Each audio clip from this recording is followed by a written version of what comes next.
নুমলীগড়ৰ ঐতিহাসিক দেওপাহাৰ পৰিদৰ্শন কৰিবলৈ উপস্থিত ৰাজ্যৰ মুখ্যমন্ত্ৰীগৰাকী কাজিৰঙাত অনুষ্ঠিত হোৱা আন্তঃৰাষ্ট্ৰীয় পৰ্যটন মাৰ্টত অংশগ্ৰহণ কৰাৰ পিছতে মুখ্যমন্ত্ৰী ডক্টৰ হিমন্ত বিশ্ব শৰ্মাই পৰিদৰ্শন কৰিছে ঐতিহাসিক দেওপাহাৰ।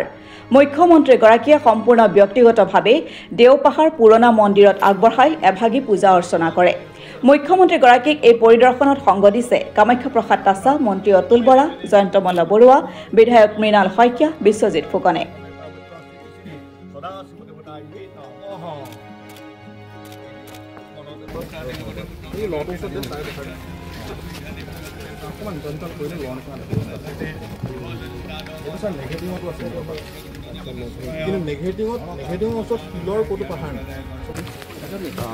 জম আৰু চিত্ৰগুপ্ত অসমত জমৰ মুখ্যমন্ত্ৰী জম আৰু চিত্ৰগুপ্ত ইয়াত এইবিলাক লগাব লাগে জালনা কৰি এনেকৈ সেইটো শ্ৰীকৃষ্ণ ৰাধাৰ মূৰ্তি একে ডিজাইন এনেকুৱা 8টা আছে।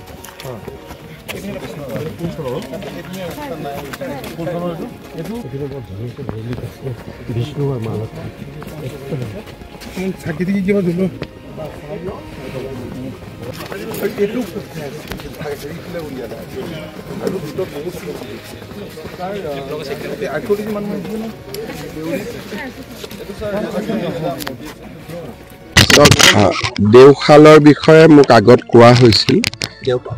দেওপাহাৰ, বাবা থান এইখিনি গোটেই বিষয়ে মোক বুজোৱা হৈছিল, কিন্তু মই নিজেও অনুমান কৰিব পৰা নাছিলোঁ যে ইমান ডাঙৰ সম্পদ এটা এই দেওপাহাৰত লুকাই আছে বুলি।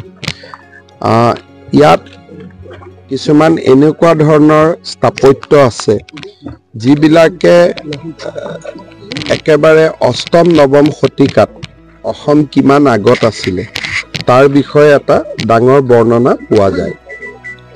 আৰ্কিঅলজিকেলিও ডাঙৰ আছিলে আৰু যিবিলাক নেৰেটিভ ইয়াত আছে বা যিবিলাক বিভিন্ন ধৰণৰ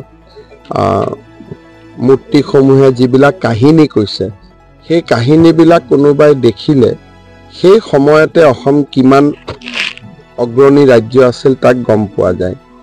আজি আমাৰ অসমীয়া ধ্ৰুপদী ভাষা হৈছে, কিন্তু 1200 শতিকাতে লিখা ল বা বিভিন্ন ধৰণৰ শব্দাক্ষৰ ইয়াতে আছে। মই দুৰ্ভাগ্য বুলি ক'ব লাগিব যে আমি অসমতে থাকোঁ, কিন্তু কাজিৰঙালৈকে আহি থকা হয়, কিন্তু দেওপাহাৰত অহা নাছিল, বা মইতো জানাত কাজিৰঙাৰ হয়তো টুৰিষ্টসকলেও নাজানে যে ইমান ডাঙৰ এটা আৰ্কিঅলজিকেল ট্ৰেজাৰ এটা আমাৰ ইয়াতে আছে।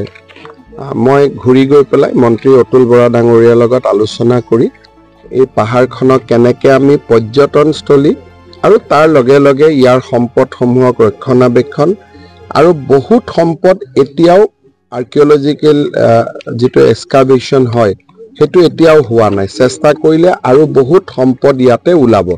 গতিকে এই পাহাৰখনৰ সৰ্বাংগীন বিকাশ আৰ্কিঅলজিকেল এংগুলৰ পৰা, পৰ্যটন এংগুলৰ পৰা এইটো মোৰ নজৰত থাকিব আৰু মই যিমান পাৰোঁ কিবা ভাল খবৰ এটা আপোনালোকক দিবৰ কাৰণে চেষ্টা কৰিম। PRFখন আমি RF নকৰিলেও হয়, এইটো কোনো দৰকাৰ নহয়।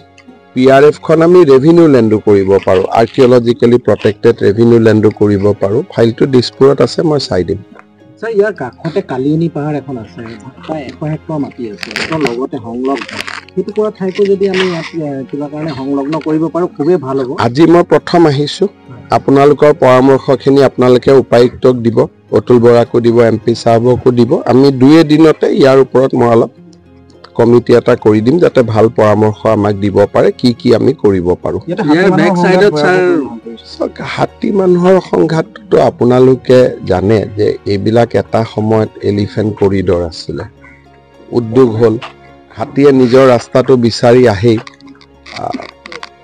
তাৰ লগত বিভিন্ন ধৰণে আমি সংঘাতটো কমাবৰ কাৰণে প্ৰচেষ্টা কৰি আছোঁ, কিন্তু এই গোটেই অঞ্চলটোত সেই প্ৰব্লেমটো আছে আৰু তাৰ পৰা একেবাৰে সমাধান পোৱাৰো ৰাস্তা নাই যে হাতীটোক। কিন্তু এইবাৰ মই ভাৰত চৰকাৰক এটা অনুৰোধ কৰিছোঁ যে কিছু হাতী আমি ঘৰচীয়া কৰিব পাৰোঁ নেকি, কাৰণ নহ'লে কি হৈছে যে হাতীৰ পৰিমাণটো ইমান বাঢ়িছে, সোলাৰ ফেন্সিং কিবা লগাই আমি কিমান দূৰ কি কৰিব পাৰিম। গতিকে সেই কথা এটাও দিল্লীত এবাৰ মই পাতিছোঁ যে আগতে বনৰীয়া হাতীক ঘৰচীয়া কৰা হৈছিলে সেই বস্তুটো পিছত ভাৰত চৰকাৰে বন্ধ কৰি দিলে কিন্তু তেনেকুৱাও দুই এটা হয়তো আমি চিন্তা কৰিব লাগিব আৰু ফৰেষ্টত হাতীয়ে খাব পৰা গছ আমি যদি বহুত ৰোপণ কৰিব পাৰোঁ তেতিয়াও খাদ্যৰ কাৰণে হাতী ওলাই নাহে এনেকুৱা বিভিন্ন ধৰণৰ চিন্তা চৰ্চা চলি আছে দেখা যাওক কিমানখিনি আগবাঢ়িব পাৰি ইয়াৰ পিছৰ ছাৰ